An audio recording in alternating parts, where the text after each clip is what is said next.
അങ്ങനെ എല്ലാവരും കാത്തിരുന്ന നോട്ടിഫിക്കേഷനും വന്നു. ആ നോട്ടിഫിക്കേഷൻ പ്രകാരമുള്ള എക്സാം എന്നാണെന്നുള്ളതും ഏകദേശം നമുക്ക് അറിവായിട്ടുണ്ട്. ഏറ്റവും കൂടുതൽ ആളുകളും ലക്ഷ്യം വെക്കുന്നത് CPO, അതുപോലെ തന്നെ WCPO, IRB, എക്സൈസ്, ഫയർമാൻ ഇങ്ങനെയുള്ള യൂണിഫോം തസ്തികകളാണ് കൂടുതൽ ആൾക്കാരും നോക്കുന്നത്. അതിൽ തന്നെ നമ്മുടെ വീഡിയോ കാണുന്ന കൂടുതൽ ആൾക്കാരും CPOയുടെയും WCPOയുടെയും ഒക്കെ ആഗ്രഹിക്കുന്ന അല്ലെങ്കിൽ ആ ജോലി ആഗ്രഹിക്കുന്നവരാണ്. അപ്പൊ അവര് പൊതുവെ ചോദിക്കുന്ന ചോദ്യമാണ്, നമുക്ക് CPOയും WCPOയും അത് ഞാൻ എടുത്തു പറയുന്നില്ല, CPO എന്നേ പറയുന്നുള്ളൂ. അപ്പൊ ഇതിന്റെ സിലബസിന് എന്തെങ്കിലും മാറ്റമുണ്ടോ എന്ന് പലരും ചോദിക്കുന്നുണ്ട്. അതിനോടൊപ്പം തന്നെ IRBയുടെ സിലബസും CPOയുടെ സിലബസും ഒന്നാണോ എന്നും ചോദിക്കുന്നുണ്ട്. ആദ്യം തന്നെ പറയട്ടെ, നമ്മുടെ CPO അഥവാ WCPO +2 ലെവൽ എക്സാം ആണ്, IRB 10th ലെവൽ എക്സാം ആണ്. പക്ഷേ ഇതിന്റെ സിലബസ് സെയിം ആണ്, ഒരു മാറ്റവും ഇല്ല. സ്പെഷ്യൽ ടോപ്പിക് അടക്കം എല്ലാം ഒരേപോലെയാണ്. അപ്പൊ ഇതിനകത്ത് നിങ്ങളൊരു കാര്യം മനസ്സിലാക്കണം, CPOയ്ക്ക് പഠിക്കുന്നവരും IRBക്ക് പഠിക്കുന്നവരും ഒരൊറ്റ പഠിത്തം പഠിച്ചാൽ മതി, മനസ്സിലായത്. പിന്നെ ഇതിനകത്ത് വ്യത്യാസം വരുന്നത് CPOയ്ക്ക് മെയിൻ എക്സാം മാത്രമാണുള്ളത്, WCPOയ്ക്ക് മെയിൻ എക്സാം മാത്രമാണ്, ഒരു തവണ മാത്രമാണ് പ്രിലിംസ് നടത്തിയേക്കുന്നത്. IRBക്ക് കഴിഞ്ഞ തവണ പ്രിലിംസ് ഉണ്ടായിരുന്നു, ഇത്തവണ പ്രിലിംസ് ഉണ്ടോ ഇല്ലതിനെ കുറിച്ച് വ്യക്തമായിട്ട് ഐഡിയ ഇല്ല. എന്നാലും എനിക്ക് തോന്നുന്നത് പ്രിലിംസ് കാണാനുള്ള സാധ്യത വളരെ കുറവാണ്. അപ്പൊ ഈ കാര്യങ്ങളാണ് നോക്കേണ്ടത്. പിന്നെ IRBക്ക് നമുക്ക് ഫിസിക്കൽ ടെസ്റ്റിന് മുമ്പായിട്ടൊരു എൻഡുറൻസ് ഉണ്ട്. ഇപ്പൊ പലരും പറയുന്നുണ്ട് ആദ്യം എൻഡുറൻസ് ആയിരിക്കും എന്ന് പറയുന്നുണ്ട്. എനിക്ക് അത്രയ്ക്ക് കറക്റ്റായിട്ട് തോന്നുന്നില്ല, എക്സാം തന്നെ ആകാനാണ് ചാൻസ് എന്നാണ് എന്റെ ഒരു കഴിഞ്ഞ വർഷത്തെ വെച്ച് നോക്കുവാണെങ്കിൽ. അപ്പൊ അതൊക്കെ വിടുക. പിന്നെ സിലബസിന്റെ കാര്യം എല്ലാവരും ചോദിക്കുന്നുണ്ട്. നമുക്ക് 80 മാർക്ക് ഇപ്പം CPOയ്ക്കായാലും ഫയർമാൻ ആയാലും എക്സൈസിനായാലും IRBക്കായാലും 80 മാർക്ക് പഠിക്കേണ്ടത് സെയിം സാധനം തന്നെയാണ്.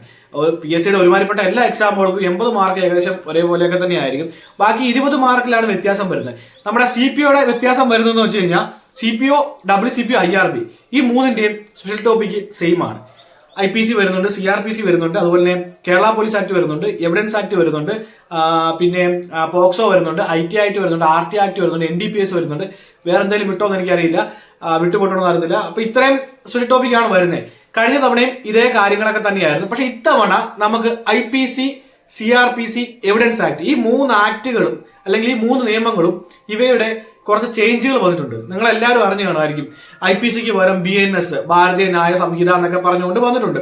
അപ്പൊ ഈ ഒരു വ്യത്യാസം നമ്മുടെ ഈ ഒരു എക്സാമിനെ എങ്ങനെ ബാധിക്കുമെന്ന് പറഞ്ഞു കഴിഞ്ഞാൽ നിങ്ങൾ ഒന്ന് എടുത്ത് നോക്കിയാൽ മതി. നമുക്ക് നേരത്തെ നമുക്ക് IPC സെക്ഷൻ 81 ആയിരുന്നു. ഇപ്പോൾ അത് BNSലോട്ട് വന്നപ്പോഴേക്കും ഈ സെക്ഷനുകളിൽ കാര്യമായ മാറ്റം വന്നു. ഈ 81ന് പകരം സെക്ഷൻ 25ഓ 26ഓ ഉദാഹരണമാണ് പറയുന്നത്, അങ്ങനെയാണ് വന്നിരുന്നത്. പക്ഷേ ഉള്ളിലെ കണ്ടന്റുകൾക്ക് സാരമായ മാറ്റങ്ങളൊന്നും വന്നിട്ടില്ല, സെയിം കണ്ടന്റുകൾ തന്നെയാണ്.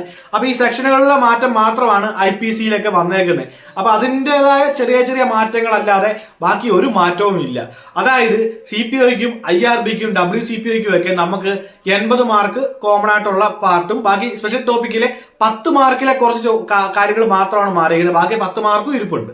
അപ്പൊ അതുകൊണ്ട് മാറ്റങ്ങൾ ഉണ്ടല്ലോ, അത് സിലബസ് വന്നിട്ട് പഠിക്കാമെന്ന് പറഞ്ഞ് ആരും ഇരിക്കണ്ട. ഈ IPC, CRPC, എവിഡൻസ് ആക്ട് ഈ മൂന്നിന്റെയും നമ്മുടെ പേരുകൾ മാറിയിട്ടുണ്ട്. അതുപോലെ തന്നെ സെക്ഷനുകളുടെ ആ ഒരു ഇതുണ്ടല്ലോ, സെക്ഷൻ 55 എന്നുള്ളത് നേരത്തെ പഴയതായിരുന്നെങ്കിൽ പുതിയത് വന്നപ്പോഴേക്കും സെക്ഷൻ മാറി കുറെയൊക്കെ വെട്ടി ചുരുക്കുകയൊക്കെ ചെയ്തിട്ടുണ്ട്. അതിൻ്റെതായ ചെറിയ മാറ്റങ്ങൾ മാത്രമേ ഉള്ളൂ. അതിനെ ആരും ചോദിക്കണ്ട. ആ ഒരു മാറ്റങ്ങൾ ഉൾക്കൊള്ളിച്ചുകൊണ്ട് ഓൾറെഡി ടാലന്റുകാർ ഒരു ബുക്ക് ഇറക്കിയിട്ടുണ്ടായിരുന്നു. അത് പലരും കണ്ടു കാണാമായിരിക്കും. അതിൽ പഴയതും പുതിയതും തമ്മിൽ കൊടുത്തിട്ടുണ്ട്. ഇനിയിപ്പം പുതിയ ബുക്ക് ഏതെങ്കിലും പബ്ലിക്കേഷൻ ഇറക്കോ ഇല്ലയോ എന്ന് എനിക്ക് അറിയില്ല. എന്നിരുന്നാലും പഴയത് മേടിച്ചിരിക്കുന്നവർക്ക് അത് തന്നെ മതി. അതൊന്നും ഒരു വലിയ മാറ്റമല്ല. അതുപോലെ തന്നെ പ്രത്യേകം ശ്രദ്ധിക്കുക, ഈ CPOയുടെയും WCPO, IRB ഇതിനകത്തുള്ള സ്പെഷ്യൽ ടോപ്പിക്കിന്റെ പല കണ്ടന്റ്, പല ടോപ്പിക് ഇപ്പം IT ആക്ട് ഒക്കെ ആണെങ്കിൽ തന്നെ ഫയർമാനും എക്സൈസിനും ഒക്കെ വന്നിട്ടുണ്ട്. എക്സൈസിന് NDPS ഒക്കെ ഉണ്ട്. ആ പഠിച്ചതിനേക്കാളും കുറച്ചുകൂടെ ഒന്ന് പഠിച്ചാൽ മതി. അപ്പൊ ഇതെല്ലാം ഏകദേശം ഒരേ ട്രാക്കിൽ പോകുന്ന കാര്യങ്ങളാണ്. ഇതിന് സെപ്പറേറ്റ് പഠിക്കുക എന്നുള്ള മനോഭാവം വേണ്ട. എല്ലാം കൂടെ ഒറ്റ റോയിൽ അങ്ങ് പഠിച്ചെടുത്താൽ മതി. ആദ്യം വരുന്ന എക്സാം ഏതാണോ അതിന്റെ സ്പെഷ്യൽ ടോപ്പിക്കിന് കൂടുതൽ പ്രാധാന്യം കൊടുക്കുക. ബാക്കി കണ്ടന്റ് എല്ലാം സെയിം ആണ്. പിന്നെ അടുത്ത എക്സാം വരുമ്പോഴേക്കും അതിന്റെ പഠിച്ചുകൊണ്ടിരുന്ന അതേ ഫ്ലോയിൽ തന്നെ സ്പെഷ്യൽ ടോപ്പിക് ഒന്ന് മാറ്റി പഠിക്കുക. അങ്ങനെ അങ്ങ് പോയാൽ മതി. ഒരൊറ്റ ട്രാക്കിൽ പോവുക. ഇത് മൂന്നും, അതായത് CPO, WCPO, അതുപോലെ IRB, എക്സൈസ്, ഫയർമാൻ ഇതെല്ലാം നമുക്ക് ഒരു ട്രാക്കിൽ പിടിക്കാൻ പറ്റുന്നതാണ്. അതാണ് ഞാൻ പറഞ്ഞു വരുന്നത്. പലരും ചോദിക്കുന്നുണ്ട് സിലബസിൽ മാറ്റമുണ്ട്. സിലബസിൽ കാര്യമായ മാറ്റമില്ല. പഴയ സിലബസ് തന്നെ നോക്കി പഠിച്ചാൽ മതി.